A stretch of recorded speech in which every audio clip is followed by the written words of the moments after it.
Iran की जानिब से इसराइल पर हमलों की नई लहर, सैकड़ों मिसाइल दाग दिए गए, इसराइली डरते हुए बंकर्स में जा छुपे। जंग की ताज़ा तरीन सूरत हाल क्या है, आमिर रज़ा से बात करते हैं।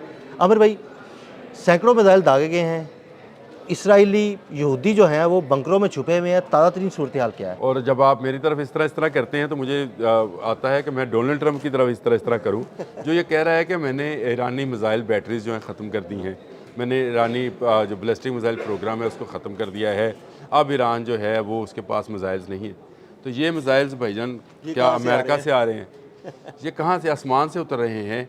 आपकी आज कलई खोल दी रॉयटर्स ने, इंटरनेशनल मीडिया के हवाले से मैं बात कर रहा हूँ।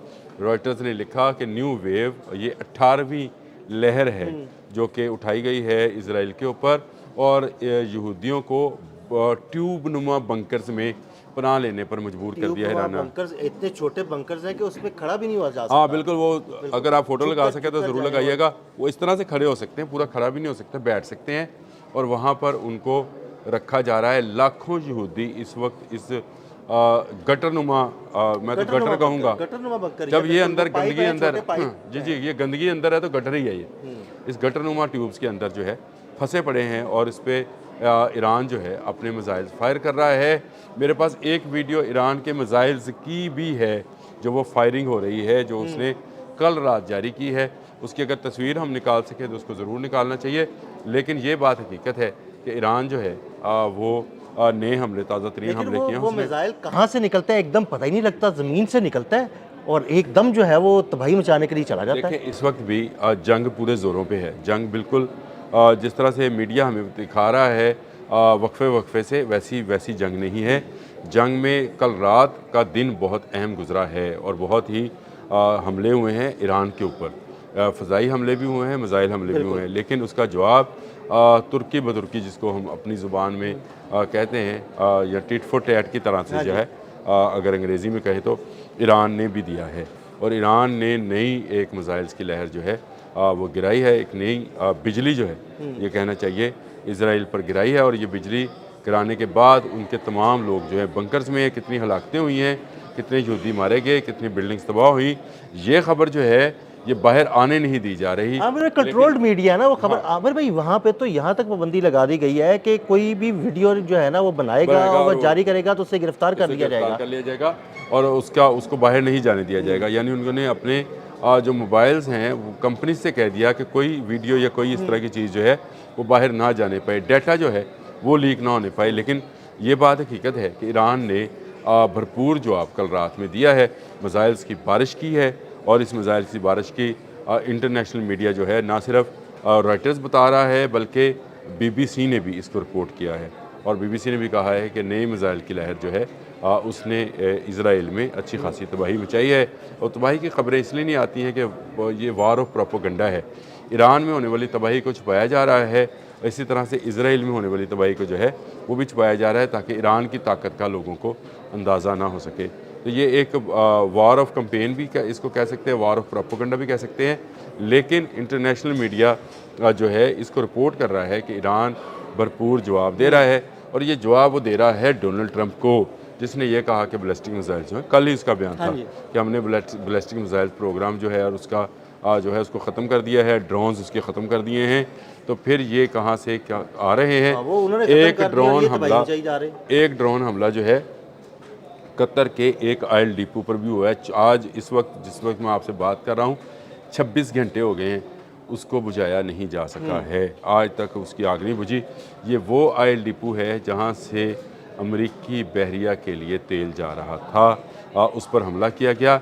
और कतरी वज़ीर-ए-आज़म ने अक़वाम मुत्तहिदा को ख़त भी लिखा है, जो कि तीसरा ख़त है कि ईरान जो है वो हमला कर रहा है। लेकिन अब्बास अराग़ची ने इसका जवाब भी दिया है और उन्होंने कहा, जो वज़ीर ख़ारिजा ईरान है अब्बास अराग़ची, उनका कहना है कि हम जो हैं हमला नहीं कर रहे हैं कतर पे। हाँ, जो अमरीकी इंस्टॉलेशंस है, जो अमरीकी अड्डे हैं, उन पर हमला करना हमारा हक़ है, क्योंकि ईरान पर इस वक्त जो है वो हमला किया गया है।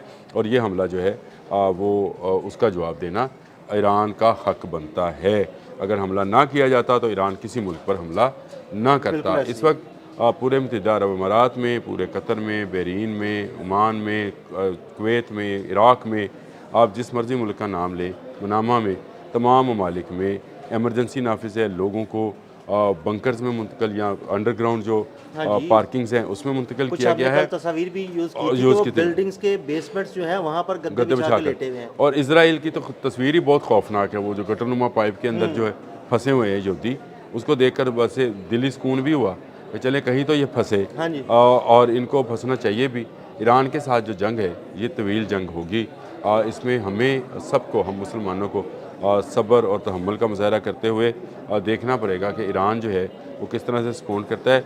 हर एक हमले का जवाब ईरान दे रहा है और हमले का ऐसे जवाब भी दे रहा है, और जो उसका रिस्पॉन्स है वो भी बड़ा ज़बरदस्त किस्म का है। देखें बड़े बड़े तहम्मुल के साथ वो इसका जवाब दे रहे हैं। उनको स्ट्रेटजी कोई थोड़ी डिफरेंट है। उनको ज़रा जल्दी नहीं है।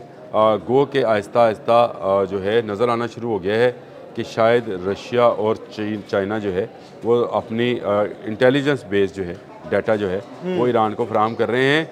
इसीलिए ईरान हर उस हमले का ऐसा जवाब देता है जिसका जवाब इनके पास नहीं होता है। और ईरान बिल्कुल इसराइल- बिल्कुल ताक कर वार करता है, उसे पता होता है कि कहाँ पर क्या हो रहा है, और ये ऑब्वियसली इंटेलिजेंस बेस्ड जो मालूमात है वो उस तक पहुँच रही है। देखिए ये प्रोपोगंडा वार है, लेकिन मैं आपको एक बात बताऊं, बहुत सारे ममालिक जो हैं अब सामने आना शुरू हैं। जैसे कैनेडियन वज़ीर आज़म हैं, उन्होंने कहा कि आउट ऑफ लॉ जो है हमला किया गया ईरान पर। स्पेन ने अपने अड्डे, ना सिर्फ अड्डे देने से इनकार किया, अगले दिन डोनाल्ड ट्रंप ने कहा मैं स्पेन पर पाबंदियाँ लगाऊंगा। फिर जगह वाइट लगा हाउस दो, से देखी जाएगी। बयान आया कि स्पेन मान गया है, और आज स्पेन से दोबारा जवाब आ गया कि आप जो मर्ज़ी कर लें, हम नहीं हम मानने अपने फौजी अड्डे आपको मासूम ईरानियों को मारने के लिए फराहम नहीं करेंगे। तो इसका मतलब ये है कि दुनिया आहिस्ता आहिस्ता अब जो है अमेरिका के ख़िलाफ़ खड़ा होना शुरू हुई है। जंग एक दो रोज़ की नहीं है। अगर 2 साल हो चले हैं इस वक्त यूक्रेन और रशिया की वार को, तो ये जंग भी जो है ये कोई आसान जंग नहीं होगी। कल एक दोस्त ने बड़ी अच्छी बात कही, उसने कहा कि ईरान के में जब बच्चा पैदा होता है तो उसको बता दिया जाता है कि अमेरिका बुज़ुर्ग शैतान है, ऐसे ही और उनके घरों के अंदर कैलेंडर्स में ये लगा हुआ है कि ताकि उनको याद रहे कि इस दुनिया की सबसे बड़ी शैतानी क़ुव्वत जो है अमेरिका है। इसलिए इस कौम के अंदर से अमेरिका की नफ़रत और अमेरिका के ख़िलाफ़ जज्बा जहाद को ख़त्म नहीं किया जा सकता। ये उसका बिल्कुल सही तबसरा था। ऐसे ही ईरान के अंदर जज्बा लड़ेगा। और अभी तक अमेरिका अगर अपनी ज़मीनी फ़ौजी, इस पर एक विलाग ज़रूर कीजिएगा, ये जो नया लहर चलाई है इन्होंने कि कुर्द आ रहे हैं हाँ जी, ये लड़ने कुर्द के वाली लिए, बात चल रही है, ये उस बारे में इस पर बात करते हैं कि अमेरिका खुद क्यों नहीं आ रहा है, और अमेरिका जो ये कह रहा था कि उसको ज़मीनी वो हमला करेगा। और जंग से सिर्फ 2 दिन पहले एक इंटरनेशनल मीडिया की स्टोरी, अमेरिकन मीडिया की स्टोरी बता रहा हूँ आपको, इन्होंने कहा था कि मरीन्स जो हैं उतरने के लिए तैयार हैं। ये उतरे क्यों नहीं थे? और ये नहीं उतर सकते आमिर भाई। उतरे क्यों नहीं, और आप कुर्दों को क्यों इस्तेमाल करना चाह रहे हैं? और ये कुर्दों के दाखिले की खबर के बाद से पूरे इराक़ की बत्ती क्यों गुल है? बिल्कुल इस पर बात करें। बिल्कुल, बहुत शुक्रिया आमिर भाई। आमिर भाई ने इसराइल की तातरीन सूरत हाल के बारे में आपको आगाह किया। अदील अहमद और आमिर रज़ा को इजाज़त दीजिएगा। अल्लाह हाफ़िज़।